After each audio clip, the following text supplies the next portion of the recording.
Live में आपका स्वागत है। मैं हूं सावित्री और आप देख रहे हैं ताजा समाचार।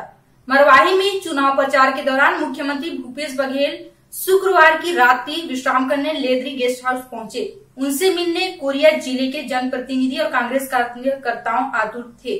शनिवार की सुबह मुख्यमंत्री ने खुद विधानसभा अध्यक्ष चरणदास महंत के साथ उनके पास जाकर आत्मीयता से मुलाकात की। सीएम बघेल ने बीजेपी पर निशाना साधते हुए कहा कि बिहार और मध्य प्रदेश चुनाव मध्य प्रदेश की जनता ने प्रजातंत्र की रक्षा ठान ली है। जिसको जिताए थे वो सौदा कर लिए। ये काम जनता पसंद नहीं करती है। मध्य प्रदेश में शिवराज सिंह बनाम आम जनता की लड़ाई है।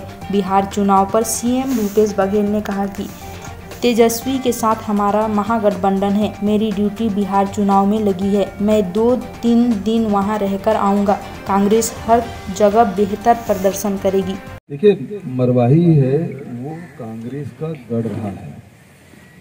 52 से अब तक देखें 2 या 3 बार दूसरी पार्टी के लोग जीते और तीनों बार जीते वो कांग्रेस से गए वही जीते।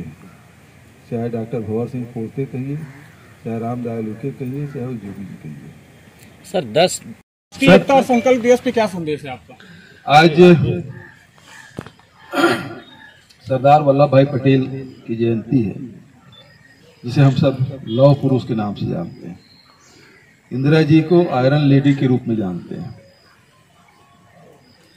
सरदार वल्लभ भाई पटेल आजादी की लड़ाई में अग्रणी नेता के रूप में वो सामने आते हैं।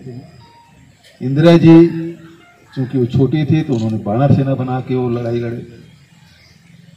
जब देश आजाद हुआ तो सारी रियासतों को मिलाने का काम किसी ने किया तो सरदार वल्लभ भाई पटेल ने, और राजा महाराजाओं के प्रिय पर्स खत्म करने का काम इंदिरा जी ने किया। सहकारिता के क्षेत्र में सरदार वल्लभ भाई पटेल का नाम बहुत सम्मान से लिया जाता है। तो हरित क्रांति करने का काम इंदिरा जी ने किया सर। और इंदिरा जी वो शख्सियत है जिसके नेतृत्व में पाकिस्तान से लड़ाई लड़ी गई और पाकिस्तान के 2 टुकड़े कर दिए। बांग्लादेश एक नया देश का उदय हुआ, वो इंदिरा जी के कारण से। इंदिरा जी ने जहाँ एक तरफ प्रीपर्स खत्म किया, सहकारिता हरित क्रांति का नारा दिया, आत्मनिर्भर, आज जो अनाज हम देखते हैं ना सरप्लस, वो इंदिरा जी के चलाए आंदोलन के कारण से है।